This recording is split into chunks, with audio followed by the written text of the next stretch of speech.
Segundo livro dos Reis de Israel, capítulo de número 4, quem achou, diga amém.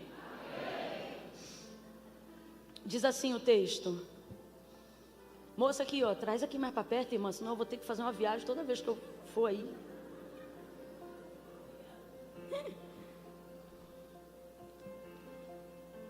A partir do verso 15 em diante. Glória a Deus. Obrigada, hein? Diz assim o texto. Então disse Eliseu, chama. Então disse Eliseu o que, gente? E chamando a ele, ela se pôs à porta. E disse Eliseu, disse quem, gente? Quem, gente? Eliseu, profeta. Ele disse assim: por este tempo, daqui a um ano, tu abraçarás a um filho. E respondeu ela: não, meu senhor, homem de Deus, não mintas a tua serva. Mas a mulher concebeu. Eu vou repetir. Disse Eliseu: por este tempo, daqui a um ano, tu abraçarás a um filho. Pelo que respondeu ela: não, meu senhor, homem de Deus, não mintas a tua serva. Mas a mulher concebeu. Era mentira, gente? Era mentira, gente? Mas ela creu? Ela creu? Não, mesmo assim ela concebeu. Mas a mulher concebeu e deu à luz a um filho, no tempo determinado no ano seguinte, como Eliseu lhe dissera. E tendo crescido o filho, certo dia saiu a ter com seu pai, que estava com os segadores.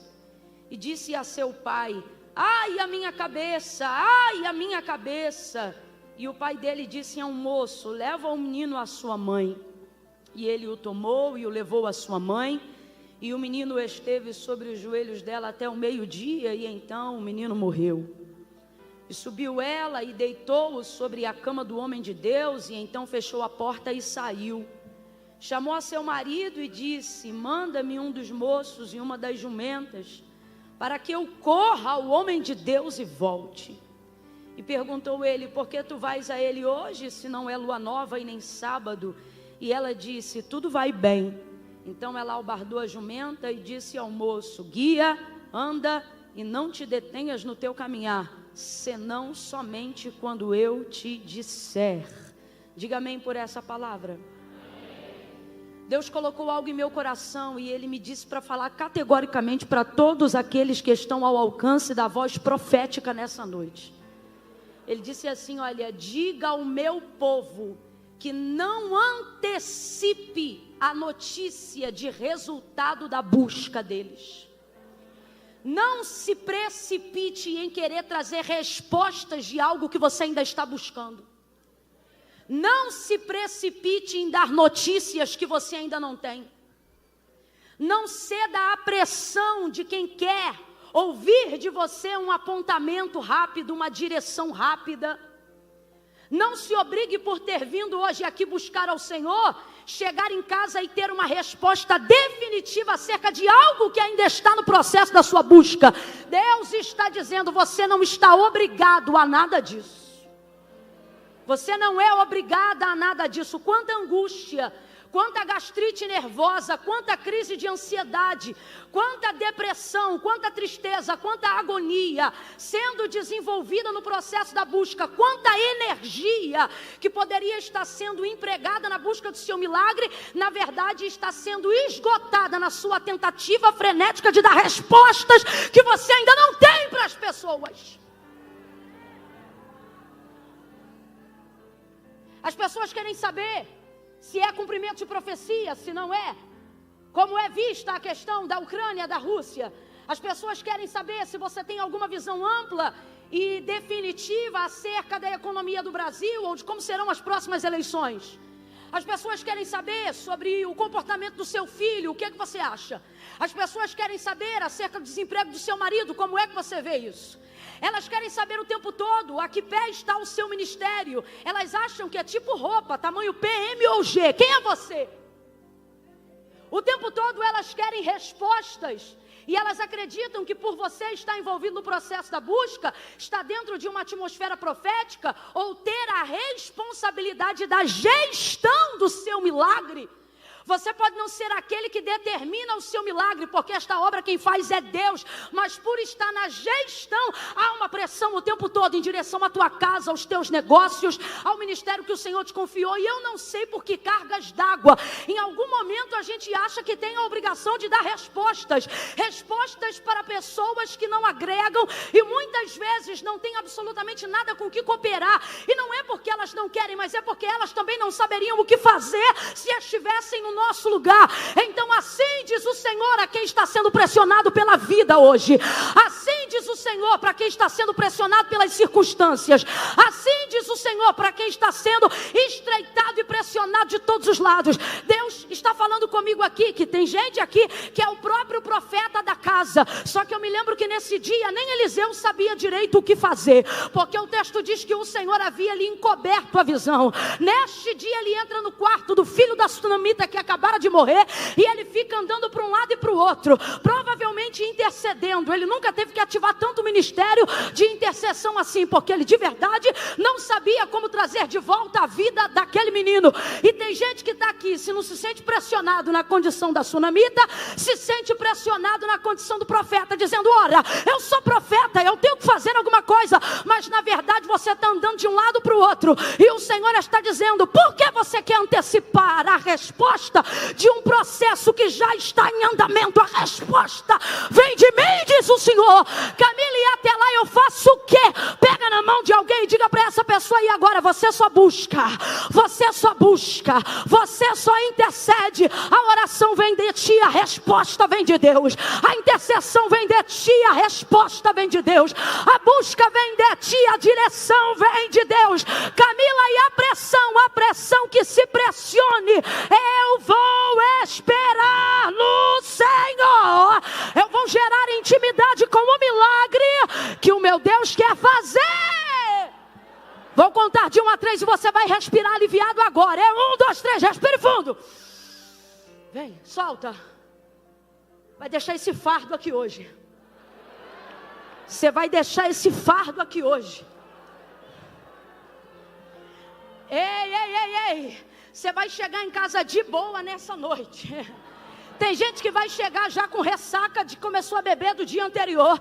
Tem gente que vai chegar trocando as pernas. Outros vão chegar com a cara roxa porque apanharam não sabe de quem, tomaram tombo, caíram e não sabe nem de onde. Você vai chegar e alguém vai dizer: o que foi? Parece que está leve? Estou voando. Por quê? Larguei o fardo. Larguei o fardo. Pare de antecipar. Pare de se obrigar a atender a necessidade de pessoas que também não saberiam o que fazer se estivessem no seu lugar. Espera!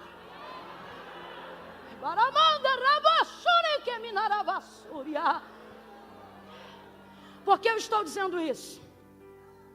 Só para você ficar incluído, né, dentro do contexto profético histórico do texto que a gente acabou de fazer menção.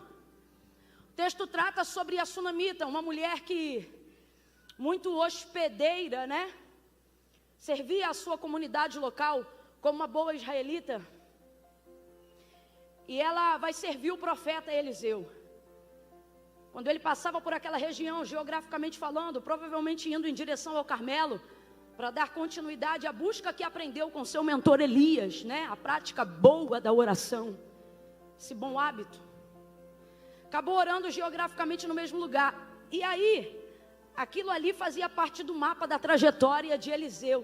O texto diz que ela via ele passando por lá. Um dia o constrangeu a comer pão. Pão aqui é termo genérico para refeição, não significa que ele entrava só para comer pão. E aí ele entra e começa a desenvolver uma comunhão, um relacionamento com aquela casa, com aquela família, com o marido dessa mulher, enfim, com tudo que acontece ali. Essa mulher fica impactada, não necessariamente com o ministério profético de Eliseu. Na verdade, ela nem se relaciona com o ministério profético de Eliseu. Mais para frente a gente vai entender que ela, na verdade, não se relaciona com o ministério profético dele, porque tem um trauma velado ali. Todavia, ela se afeiçoa ao caráter, à integridade, à honra de Eliseu. Ela começa a admirar quem ele é, independente daquilo que ele é capaz de fazer. Tanto que ao dar testemunho do seu marido para a construção do quarto que eles fariam junto ao muro da casa, ela vai dizer: marido, eu tenho visto que esse que sempre passa por nós, ou seja, sempre passa aqui, não é passa na rua, ali já havia atividade de comunhão, entrada de casa. Então quando ela diz esse que sempre que passa por nós, ela está dizendo esse que frequenta a nossa casa, que está sempre aqui com a gente, ou seja, esse que a gente tem conhecido de perto. Porque eu sempre digo isso, quem já me ouviu nesse texto, não é o que vamos ministrar nesta noite, mas quem já me ouviu nesse texto sabe, eu sempre digo, santidade de longe você suspeita, né? De longe você imagina, é só de perto que você atesta. Só que Eliseu tem um tipo de vida que de longe, tudo aquilo de bom que você acha que ele é, de perto se confirma. E esse é o tipo de vida que a gente tem que viver aos olhos dessa nuvem de testemunha que nos observa. De gente que de longe acha até que é, e de perto tem certeza, né? Ela disse então, dando testemunho, marido esse que sempre que passa por nós, eu tenho visto que ele é um homem santo. Completa aí, gente, ele é um homem... Então ela não vai atestar sobre os dons, sobre os talentos dele, até porque ela nunca pediu ele para fazer nenhuma oração na casa dela.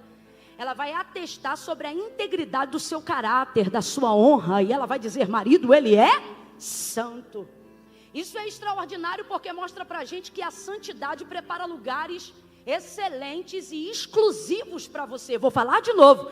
Isso é maravilhoso porque mostra que a santidade prepara para você lugares excelentes e exclusivos. Isso está provado aqui, porque o texto afirma que a mulher era rica. Completa aí, minha gente. A mulher era... E que mulher rica, hospedeira, sendo alguém que atende a comunidade local, não vai ter quartos sobrando na sua casa? Ela tinha vários quartos sobrando em casa, mas hospedou Eliseu definitivamente em algum deles?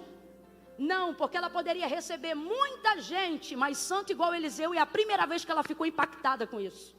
Então ela preparou para ele um quarto inédito, um quarto que na verdade nunca recebeu ninguém. Porque quando você se santifica, o que Deus prepara para você é personalizado, é exclusivo.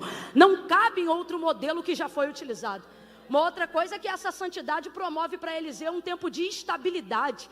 Então, por causa da santidade, ele recebe o quarto. Não recebeu por causa dos dons, não recebeu por causa do talento, não recebeu porque profetizava, não recebeu porque era do manto, não recebeu porque tinha variedade de línguas, não recebeu porque curava enfermos, não recebeu porque ressuscitava mortos.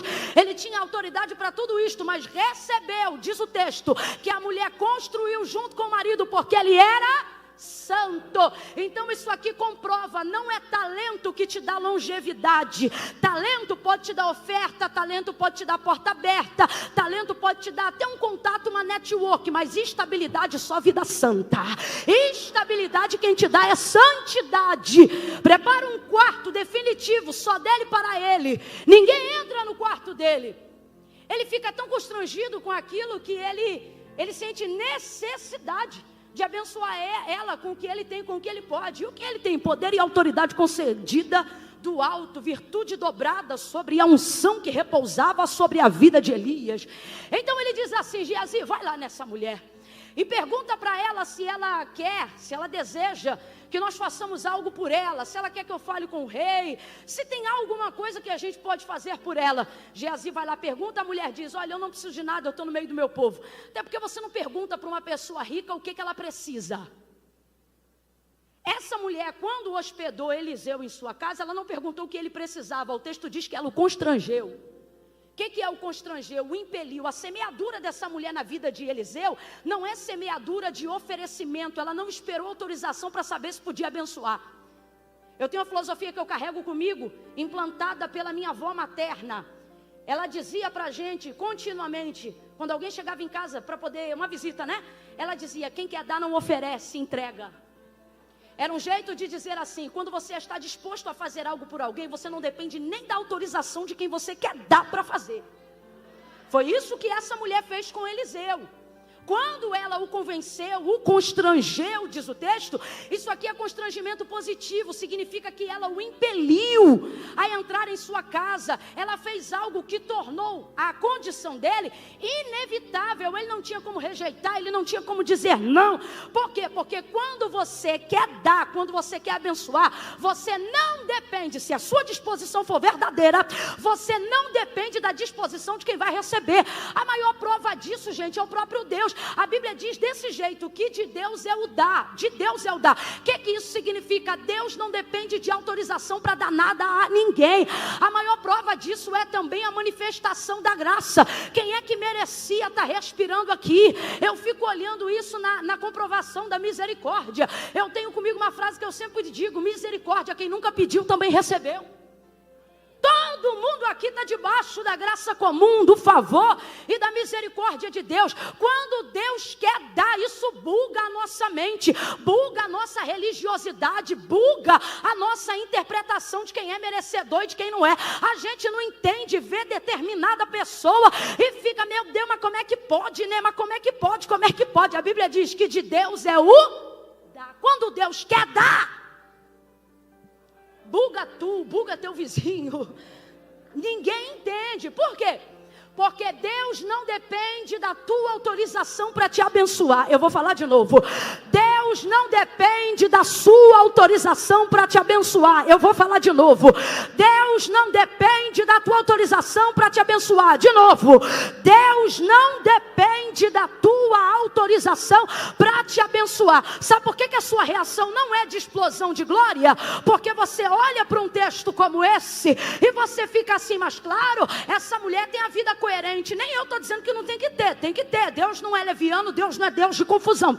Só que a verdade é que muitas vezes o nosso reconhecimento de não merecimento das bênçãos de Deus é maior do que o nosso entendimento da graça de Deus em relação a nós. E aí o que isso provoca? Serviço desenfreado. A gente trabalha como ninguém, serve como ninguém, hospeda como ninguém, toca como ninguém, canta como ninguém, prega como ninguém, trabalha como ninguém, tira lixinho do banheiro como ninguém, serve na igreja como ninguém, vai fazer plantão como ninguém, cuida dos filhos como ninguém, da casa como ninguém, marido como ninguém. Mas na hora que alguém se coloca para abençoar, você diz, eu não quero, eu não preciso, e ainda pensa, é porque eu não mereço, porque eu sou humilde. Deus está dizendo, tem duas formas: eu posso quebrar teu orgulho te quebrando, ou eu posso quebrar teu orgulho te abençoando.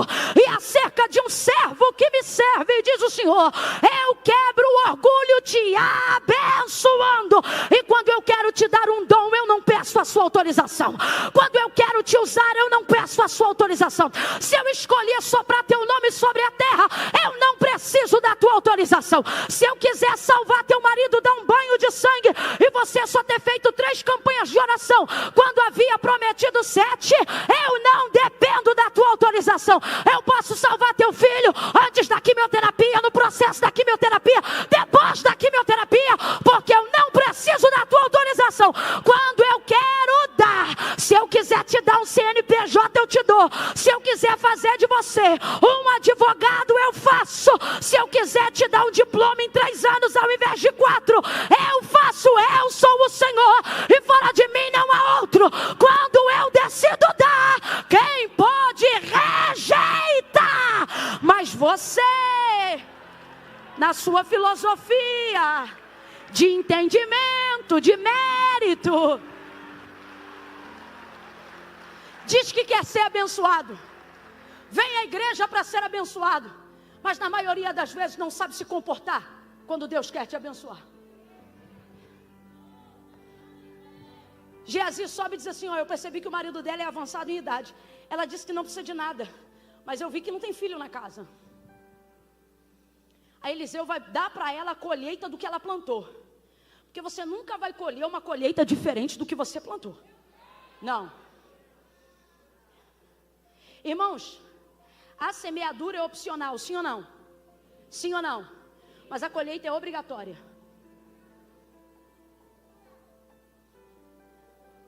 Por que tem gente que vem aqui, nem serve Deus com a mesma entrega que a gente serve, mas acerca da lei da semeadura, colhe do mesmo jeito? porque é lei. Eu falei que é profético? Não, eu falei que é. Falei que depende de fé? Não, eu falei que é. Lei é lei.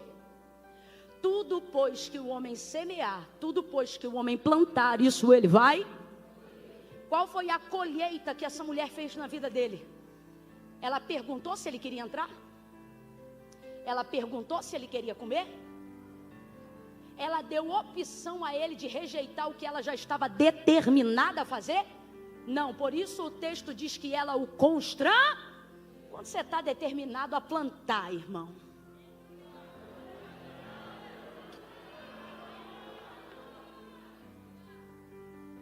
Quando você está determinado a fazer, não há absolutamente nada do que alguém planeje contra a sua semeadura que seja capaz de prosperar. Ah, Camila, eu dei uma coisa para fulana, fulana nunca usou. O problema é dela que não usou. O que importa é que você deu, irmão. Ah, eu sempre oro pelo fulano, não vejo a mudança. Não é de você ver a mudança, a sua obrigação é orar, sua plantação, sua semeadura. Porque uma coisa é certa, na hora da colheita, oh meu Deus do céu, eu vou falar de novo, na hora da colheita,